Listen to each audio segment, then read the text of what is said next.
Aku bukan siapa-siapa, aku hanya warga biasa. Tapi sejak kecil, aku hidup di antara suara yang bukan suara ombak, melainkan suara tembakan. Nah, dari saksi korban barusan, bisa nggak sih kalian ngebayangin gimana rasanya hidup di dilanda konflik yang daerahnya selama puluhan tahun berperang? Di sini sekarang kita akan membahas tentang konflik Aceh. Sekarang coba kita pikirkan sejenak. Kenapa sebuah daerah ingin memisahkan diri dari sebuah negaranya? Dan apa yang membuat konflik bisa bertahan begitu lamanya selama 30 tahun? Bayangkan jika kalian harus pergi ke sekolah atau bekerja dalam situasi yang penuh ketidakpastian. Tentu sangat tidak mudah. Nah, sekarang aku bakal ngajak kalian untuk seolah-olah masuk ke dalam konflik Aceh ini. Konflik yang berlangsung lama ini membawa berbagai kesulitan bagi masyarakat. Kesulitan yang pertama adalah dari terganggunya pendidikan, yaitu ekonomi juga terganggu hingga kehidupan sosial. Karena itu, semakin banyak pihak yang berharap agar perdamaian bisa segera tercapai. Semua ini bermula pada tahun 1976, ketika Hasan Ditiro mendirikan gerakan Aceh Merdeka. Tujuan utamanya adalah menjadikan Aceh sebagai wilayah yang berdiri sendiri dan tidak lagi menjadi bagian dari Indonesia. Setelah deklarasi tersebut, ketegangan mulai terasa, dan situasi perlahan berubah menjadi konflik terbuka. Memasuki akhir 1980-an hingga 1990-an, keadaan semakin serius. Pemerintah kemudian menetapkan Aceh sebagai daerah operasi militer, atau DOM, dengan harapan bisa mengendalikan keamanan. Namun, kebijakan ini justru membuat hubungan antara masyarakat dan pemerintah semakin renggang. Banyak warga hidup dalam rasa tidak aman dan aktivitas sehari-hari pun ikut terdampak. Kalau ngomongin konflik Aceh, sebenarnya ini tuh nggak terjadi secara tiba-tiba, tapi ada banyak hal yang numpuk dari waktu ke waktu. Pertama, soal sumber daya alam. Aceh itu daerah yang kaya banget, tapi banyak masyarakat yang nggak ngerasain hasilnya. Terus dari situ mereka mulai muncul rasa kecewa, kayak kok daerah kita kaya, tapi nggak ikut sejahtera. Terus ada juga perbedaan pandangan sama pemerintah pusat. Sebagian masyarakat Aceh pengen punya kewenangan yang lebih besar buat ngatur daerah sendiri.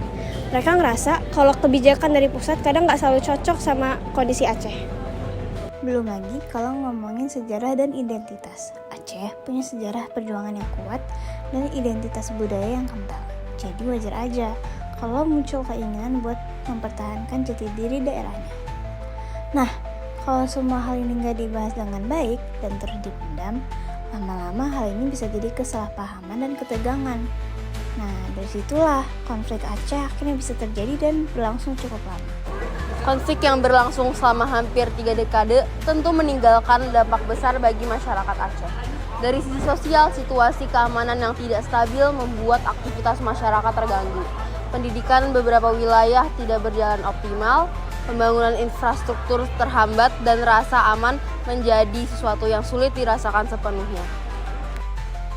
Dalam kajian sosiologi, kondisi ini dapat dijelaskan melalui teori konflik.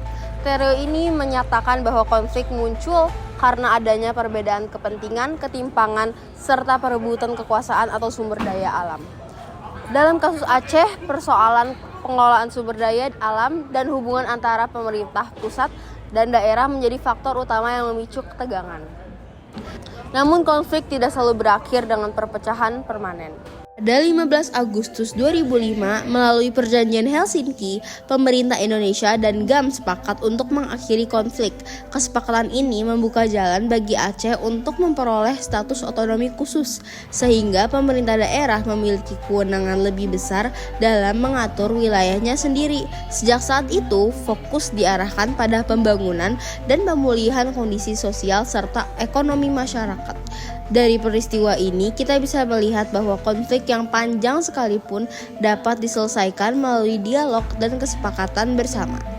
Dan sebagai generasi muda, memahami peristiwa ini penting bukan untuk mengulang pertentangan, tetapi untuk memahami sebagaimana konflik terjadi dan bagaimana cara menyelesaikannya secara damai.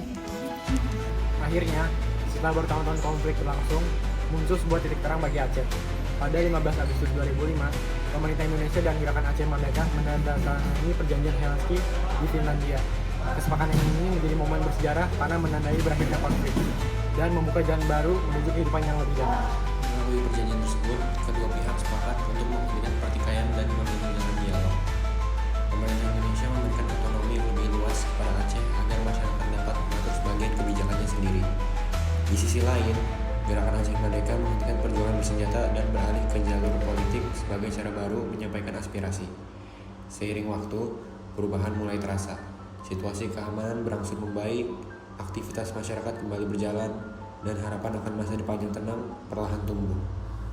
Aceh pun menjadi contoh bahwa perdamaian bisa tercapai ketika semua pihak bersedia duduk bersama dan saling menghargai. Dari peristiwa ini, kita bisa belajar bahwa konflik sebesar apapun dapat diselesaikan melalui dialog, kerjasama, dan kemauan untuk berdamai. Sebagai generasi muda, memahami sejarah ini penting bukan untuk mengingat pertentangannya, tetapi untuk menjaga nilai persatuan dan merawat perdamaian yang sudah diperjuangkan.